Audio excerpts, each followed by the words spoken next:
Good evening, everybody. Welcome to the Basalt Regional Library. In honor of National Poetry Week, we are thrilled to be able to have our own resident poet, Sandra Dexter, introduce her brand new book. And it is hot off the press. Sandy, you have a copy of it? I do. I'll hold it up higher.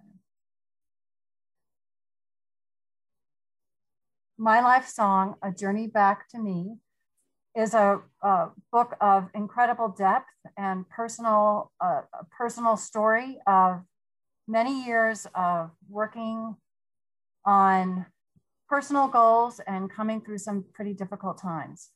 We have pre-recorded a presentation with Sandy and some of her fellow poets from Carbondale, Marjorie DeLuca and Barbara Reese, and we're going to go ahead and start that program now. Let's see.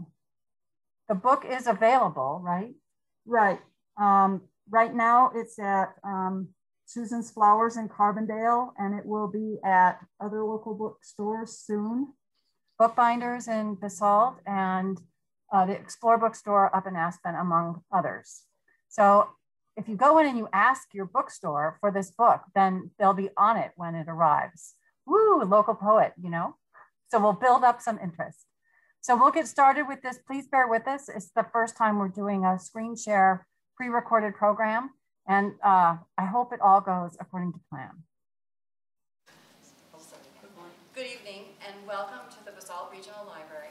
We are pleased and honored to have our own colleague, Sandra Dexter, here with us to introduce her new and debut book, My Life Song, A Journey Back to Me. This book is literally hot off the press. And we're honored that we can have this program during National Poetry Month. Sandy is joined by her colleagues, Marjorie DeLuca, Marjorie DeLuca and Barbara Reese, fellow poets and colleagues of Sandy's. Sandy has been working at the Basalt Regional Library for 10 years? And just about 10 years. And she has literally done about every job in the library. We did not have access to her poetry before this book came out. And so this is a new experience for us to talk to Sandy about her poetry and also for her to talk to us about what it's like to be a poet. So thank you for joining us. Sandy, this is a labor of love. And I'm so interested in what this journey is about and how these poems came to be. Can you talk about that a little bit? This was going back in to traumas and various life experiences to kind of free myself so that I could better move forward in life instead of feeling stuck.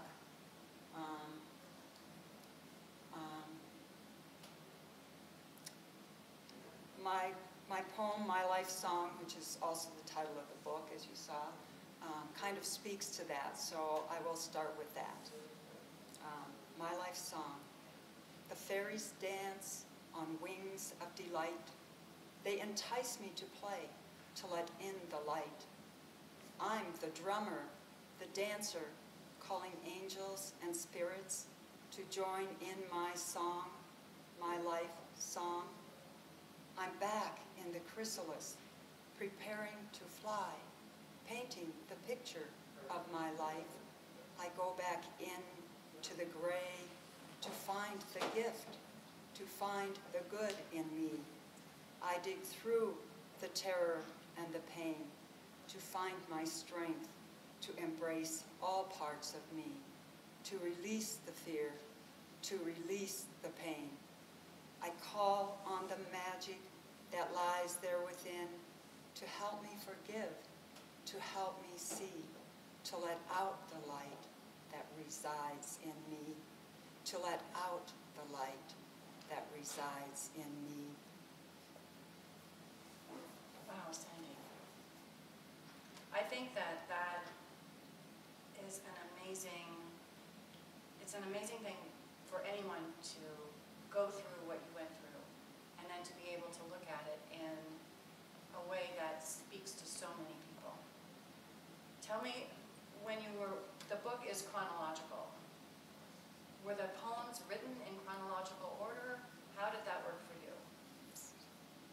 poems are put in the order they were written, but it's not necessarily the order.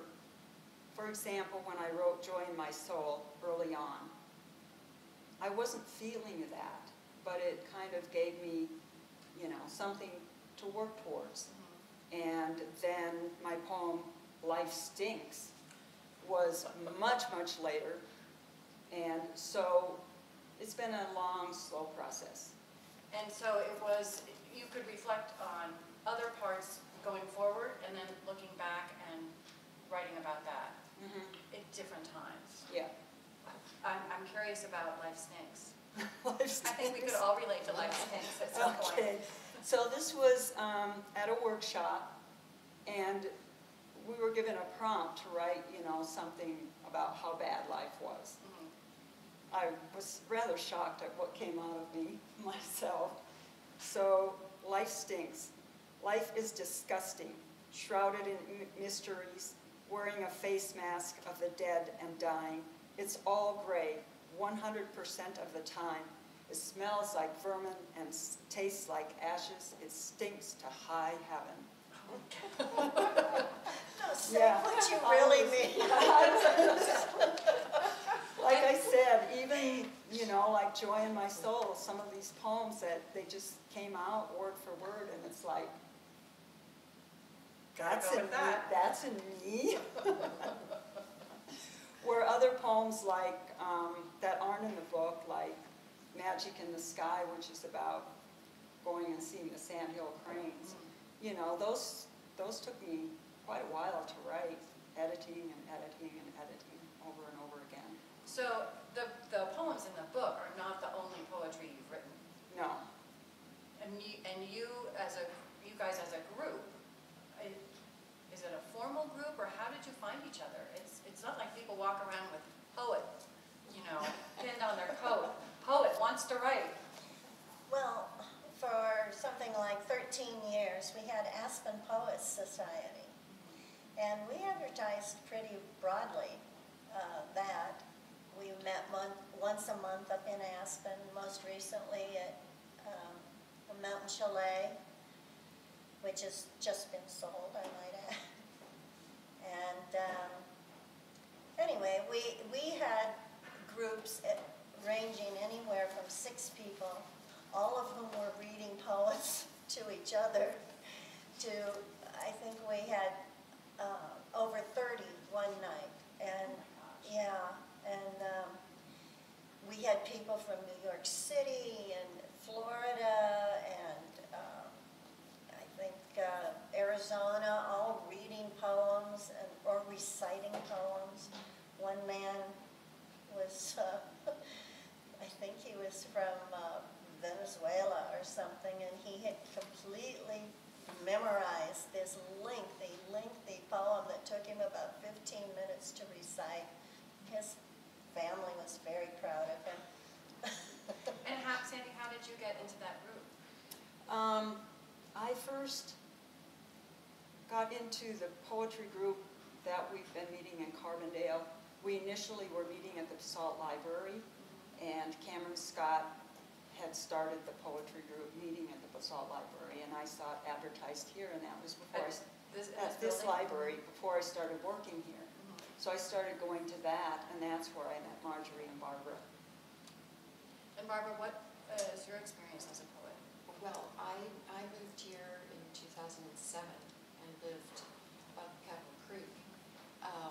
And I had only just started writing poetry. And I don't know how I landed in Carbondale with these poets, but we met once a week. I think For so. quite a while. We did for a long time. And it was so important for me because that's really where I started writing and where I learned more about craft and just people liked the way I put some words together, because I would never call myself a poet before that. Even now it's kind of tough. Yeah. Yeah, there's kind of a disconnect between poets and writing poetry, I think. A lot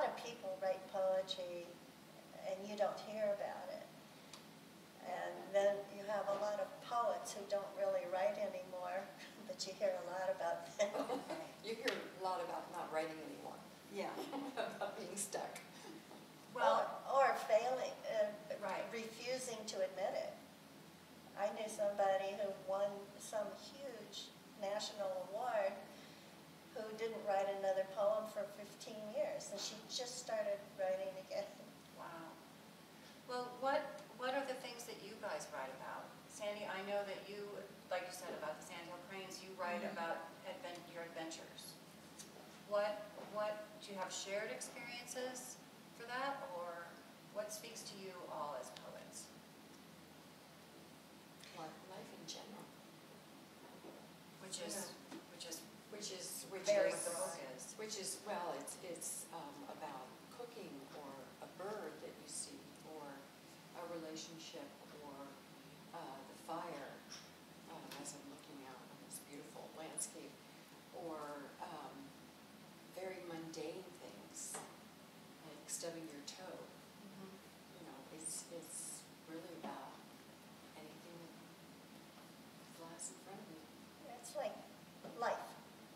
Well, speaking of life, Sandy, would you read another poem from your book? Let's see, I could do Joy in My Soul. Sure. There is joy deep in my soul. There is joy that makes me whole. There is joy, let it spread out to every cell. Let it shout, I am God, I am peace, I am love, I am light. Let my soul shine so bright that it glows in the night. You are a very evocative speaker. When you're reading your poetry, how did that come about? When I would write a poem, it was just, I would kind of know how to read it. And did you go to poetry reads, or I'm not sure if that's what you call it, but readings? Open mic. Open mic. Open mic. mic. Open mic. How did that go? Oh, that was really scary. That was a huge challenge to get up. Yeah, and then in our poetry group, we would,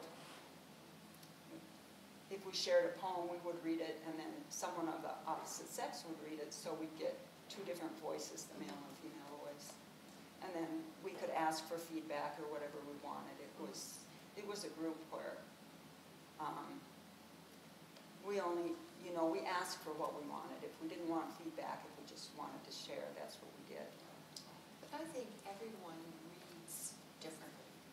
Yeah. And I also think that everyone gets something out of a poem that maybe is not necessarily what the author wanted to, or what the author got out of it, or whatever. It's a very interesting thing, poetry, about how it can open you, how it can make you think about different things, different ways of looking at something. But I would say everyone has their own personal way of reading. Would you read one of Sandy's poems? Sure, I'll read one. This is called The Thaw. And again, the ones that I picked them chronologically. So this was in the beginning of your book. The Thaw. We have to get on this. It makes life easier for me to read. Springtime, lying in the grass, my beautiful backyard, now, feeling the warmth of the sun and the still cool air, and then April showers bring me flowers. I always like that. April, my favorite month, the month of my birth, snow melting, ice melting, then Minnesota, now Colorado. Seems like March always came in like a lamb and went out like a lion. And the groundhog always saw its shadow, meaning 6 more weeks of winter. But April, the brightness of April, longer days, warmer days, more sunshine, more light. Hard to remember back then, walking around the puddles. After an April shower, the air so fresh, never fresher, just warm jacket weather. The thaw, the true thaw, the final thaw after a long, cold winter. Is this April to be my thaw after the long, cold winter held two traumas. Is this the final thaw, the true letting go, breaking out of the cocoon, finally taking flight into the light, free at last, to be me, to live me?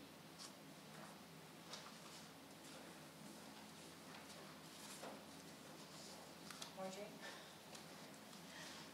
I've got one to read of Sandy's that is a little more to the point. It's called Master and Commander. I can demand the anger without the emotional charge. I can demand without the violence. It's called assertive, not aggressive. Maybe it's command, not demand. The movie comes to mind, Master and Commander. He was Master and Commander of his ship. I am Master and Commander of my life. That was an early one, but it feels like it was a later one. I think that it's, I mean, to say that it's inspiring to be able to go so deep into events that, very personal events, and to work through it through poetry. Is that part of what makes the poetry so moving, do you think? Yeah, I think so. I think for me, the poetry, it really helped me to let out what was inside, and it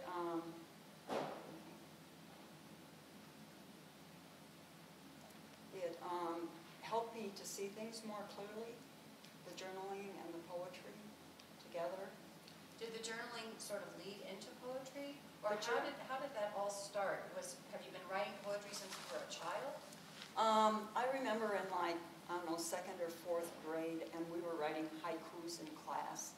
Then I didn't write anything. Then in 1994, I took a creative writing class at CMC here up at Spring Valley campus. And so I wrote some poems there. Then I didn't write anything again until like 2008 or 2009. And I started journaling.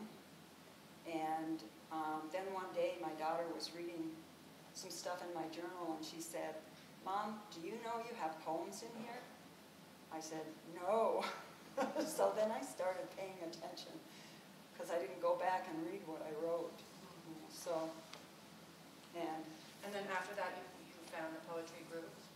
Yeah, so a couple of years later, when I moved back to the Valley, because I was living in Fort Collins at the time, and I had lived in the Valley and moved away. And then, so when I moved back in December 2010, then in 2011, I found the poetry group. And what is the strength of writing as a group? Is it, like you said before, you ask for what you want, but do you get feedback, or is it just that you don't feel like you're a lone voice in the woods kind of thing? Because there seem to be poetry groups. It's not uncommon. There's both of those things, but there's also the ability to hear it spoken. And a poem is very different when it's read by you versus heard by you. And there's some people who can't dig a poem if they hear it, and there's other people that can't if they are reading it. So it's just individual.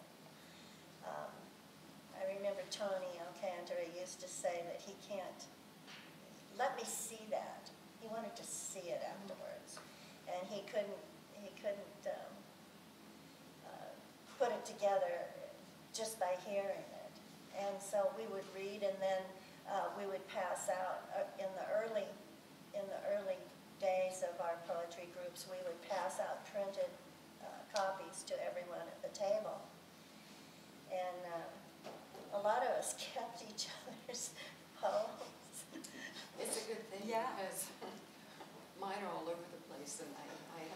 Sandy and say, do you have that poem that I read in 2015? Yeah, because I kept every one that was printed and handed out. Right, right. So I have all these poems from all the other poets from the group. Well, that's another collection that should find its way to light. Yeah. And I think poetry groups, they're so individual and they change and have an arc and they move. They're like their own beings. They're life, they have a life.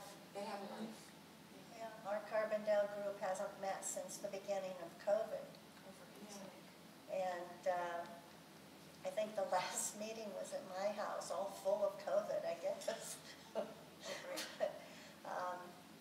Nobody seems that interested in putting a group back together right now. So There's a lot going on.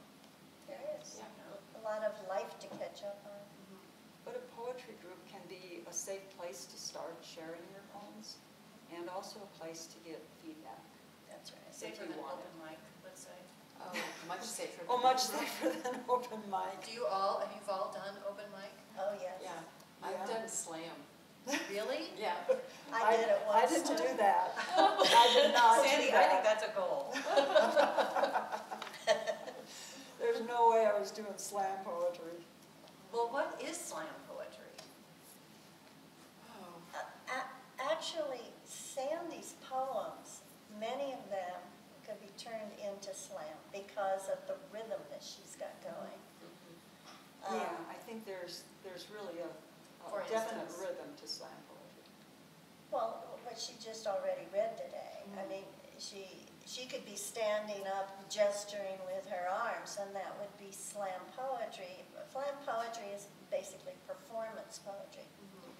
And we had a woman we brought into the Aspen Poets Society as a guest poet who was from San Francisco, and she has won almost every award that anybody in San Francisco would give. She's won at least once because she was a terrific slam poet. Do you remember her? and you have Yeah, to that young memorize them. woman. That's Yeah, the you problem. have to memorize it. And I get the feeling that a lot of slam poets kind of skip over the written word that they had done and just kind of improvise. Once you get going. Uh-huh. Yeah. But Well, I can actually speak to what the muse does for you. Please do. Okay, this is Sandy's poem Oh. called The Muse and I like it very much. My muse is elusive. It sends out a poem or two or three, then hides out for weeks on end. My muse is persnickety. When I wish to write lighthearted, untroubled, carefree poetry, it produces only serious. When I think to be still and write, my muse resists, insists on cleaning the kitchen or reading a book. When I would toss out words, my muse says no, blocks the flow. Wait, is that my muse, or do I have this all backward? Is it me who hides out? Is it me who is serious? Is it me who reads and cleans, and the muse who would toss out words freely and openly? What if I were to embrace my muse? What then? Is it only the muse that has something to say? What about the child, the teen, the 20-something and more? What if they were to merge with the muse? What if I gave them free rein? Would chaos ensue? Would anything make sense? What if I open the gate? Will I drown in my own words? Love it. well, I've got one here about getting up during open mic. Oh, So I okay. wrote my experience. It's good. Open mic night. Names called, poets perform, one at a time. I wait my turn, heart pounding, body shaking. I watch myself disappearing, see words falling away, leaving my poetry looking like Swiss cheese. I have no written backup. Wouldn't help if I did. I rub circles on my chest, look inside, calm myself. I return to my body. The words return with me. I hear my name, walk up front and perform my poetry. Friends and strangers clap. Back in my seat, my body shakes and shakes and shakes. I rub circles on my chest, look inside and breathe. My body calms. It makes me nervous just hearing it. I was sitting next to her that night. There's no way I would ever get up and talk at an open mic, just so that you know. This is fine. Open mic, no way. Oh, you would have in our group. Oh, I don't know. Very, very supportive. Well, I wonder if you'd read, I'd like to read a few more. Right. This one is called Triggers. A single wild rose bush, lush with pink blossoms, takes me back to another place in time. A single wild rose bush, lush with pink blossoms, at the edge of the path to the outhouse, fills my senses with its wondrous scent. But what lurks at the edges after dark that fills my body with fear? It takes a turn. Well, speaking of fear, this one is called Jesus and Him. But it was more than the alcohol. He was crazy evil. The booze just brought that out. Crazy, evil. After I left, he sang Christian songs at the bar, so I heard. Talked how he found Christ, then came and beat me. Preached to me over the phone. Said, it says in the Bible, divorce is wrong. But apparently not beating your wife. That was okay by Jesus and him.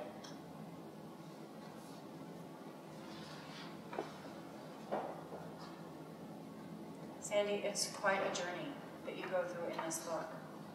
And it has its lightness and its darkness throughout. It's not that it starts out dark and it ends up everything's fine and happy. Right. Well, this poem kind of speaks to the journey, inch by inch. Daylight breaks, a new dawn rises, bright with possibilities. Slowly, slowly, inch by inch, releasing the old, welcoming the new, a new day, a new life, ripe with possibilities, welcoming them in, inch by inch by inch. Which is something that we all do all the time during life, and that's what it is. Have more poems to read? I have one more, but I think Barbara also has I also have one one more, that didn't get recorded. This is called Rewrite, which we do with poems over and over and over, trying to find the right words. Rewrite. In the park, barefoot, spinning, counterclockwise, time to go back and rewrite my life. At the river, feet in and out of the ice-cold water, washing away the old, rewriting my past. I am the mother, dancing around the puddles, after the rain with the 4-year-old me. I am the mother, cooking food that nourishes my body, the body of the 4-year-old me. I am the mother, wiping away the tears of the 4-year-old me. I am the mother, dancing in the rain with the 4-year-old me. So is this one. I'd like to read one more. Please do. The raven comes. Oh, raven, you flew in cawing as I climbed out onto the rock to sit and soak in the sun. I sensed that you were calling to your mate, I imagined calling to my mate, though I know not who that may be, but a calling out that I am, readying to welcome you. Crow changed his tune, swallowing a new sound as if taking the essence of its mate. I imagined my mate coming nearer and nearer, each of us absorbing the essence of the other as we meet.